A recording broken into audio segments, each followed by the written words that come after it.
Welcome to Sonia's kitchen. ഞാനിവിടെ ഇപ്പോൾ പാവയ്ക്ക മെഴുക്കുവരട്ടിയാണ് ഉണ്ടാക്കുന്നത്. പാവയ്ക്കായും ക്യാരറ്റും കൂടെ ചേർത്തുള്ള മെഴുക്കുവരട്ടിയാണിത്. സാധാരണ നമ്മൾ പാവയ്ക്ക വെച്ച് തോരനൊക്കെ ഉണ്ടാക്കാറുണ്ട്.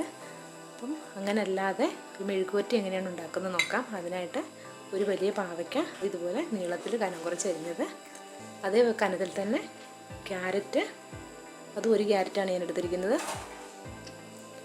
ഒരു ചെറിയ സവാള, 3 പച്ചമുളക്, ഒരു ചെറിയ പീസ് തേങ്ങ കൊത്തിയത്, 2 തണ്ട് കറിവേപ്പില, മഞ്ഞൾപ്പൊടി, ഉപ്പ്, വെളിച്ചെണ്ണ. ഇത്ര സാധനങ്ങൾ മതി മെഴുക്കുവരട്ടി ഉണ്ടാക്കാനായിട്ട്. ഇതുണ്ടാക്കാനായിട്ട് തുടങ്ങാം. ഇത് പാൻ ചൂടായി കഴിയുമ്പോഴേക്കും ഇതിലേക്ക് ഒരു 3 സ്പൂൺ വെളിച്ചെണ്ണ ഒഴിച്ചു കൊടുക്കാം. ഇപ്പം നോൺ സ്റ്റിക്ക് പാത്രത്തിലാകുമ്പോഴത്തേക്ക് നമുക്ക് ഒരുപാട് വെളിച്ചെണ്ണയുടെ ആവശ്യം വരുന്നില്ല. സാധാരണ ചീനിച്ചട്ടിയിലാണെങ്കിൽ മെഴുക്കുവരട്ടിക്ക് ആകുമ്പോഴത്തേക്ക് കൂടുതൽ എണ്ണ ഒഴിച്ചു കൊടുക്കേണ്ടതായിട്ട് വരും.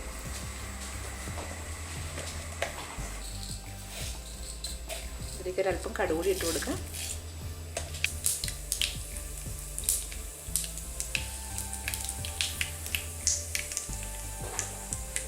ഇതിലേക്ക് ഈ പച്ചമുളകും കറിവേപ്പിലയും തേങ്ങാക്കൊത്തൂടി ഇട്ട് കൊടുക്കാം. ആദ്യം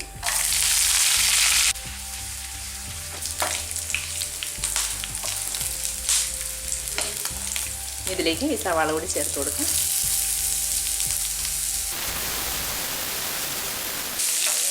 ഈ സവാളയുടെ കൂടെ തന്നെ ഈ അരിഞ്ഞു വെച്ചിരിക്കുന്ന പാവയ്ക്ക കൂടി ഇട്ട് കൊടുക്കാം. ഇതിപ്പോൾ ഞാനിവിടെ ക്യാരറ്റ് വളരെ കനം കുറച്ചാണ് അരിഞ്ഞിരിക്കുന്നത്. അതിൽ ഒരല്പം കട്ടിയിലാണ് അരിയുന്നതെന്നുണ്ടെങ്കിൽ ആദ്യം ക്യാരറ്റ് ഇട്ടിട്ട് വേണം പാവയ്ക്ക ഇടാനായിട്ട്. ഇതിപ്പോൾ ഞാനിപ്പോൾ രണ്ടുകൂടി ഒന്നിച്ച് തന്നെ ഇട്ട് വഴറ്റുകയാണ്. ഇതിലേക്ക് ഇനി ആവശ്യത്തിനുള്ള ഉപ്പ് കൂടി ഇട്ട് കൊടുക്കാം. 1/2 സ്പൂൺ മഞ്ഞൾപ്പൊടി കൂടി ചേർക്കാം. ഇതെല്ലാം കൂടി നന്നായിട്ടൊന്ന് മിക്സ് ചെയ്തതിന് ശേഷം മൂടി വെച്ച് വേവിച്ചെടുക്കണം. മെഴുക്കുവരട്ടി ആയതുകൊണ്ട് ഇടയ്ക്കിടയ്ക്ക് ഇളക്കി കൊടുക്കണം, അല്ലെന്നുണ്ടെങ്കിൽ കരിഞ്ഞു പോകും. ഇതിപ്പോൾ ഈ പാവയ്ക്കയും ക്യാരറ്റും ഒക്കെ നന്നായിട്ട് വെന്തിട്ടുണ്ട്. ഇതിലേക്ക് ഫ്ലെയിം ഓഫ് ചെയ്തതിന് മുൻപായിട്ട് തന്നെ ഒരു 1/2 സ്പൂൺ മുളക് പൊടി കൂടി ചേർത്ത് കൊടുക്കാം.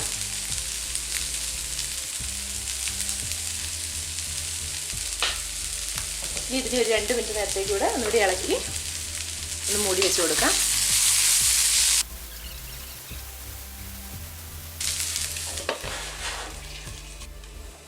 ഇപ്പോൾ 2 മിനിറ്റ് ആയിട്ടുണ്ട്. ഇനി ഒന്നുകൂടി നന്നായിട്ട് ഡ്രൈ ആക്കി എടുക്കാം. ഇപ്പോൾ ഒരല്പം തീ കൂട്ടി വെച്ച് തന്നെ നമുക്കിതിനെ നന്നായിട്ട് ഡ്രൈ ആക്കാം.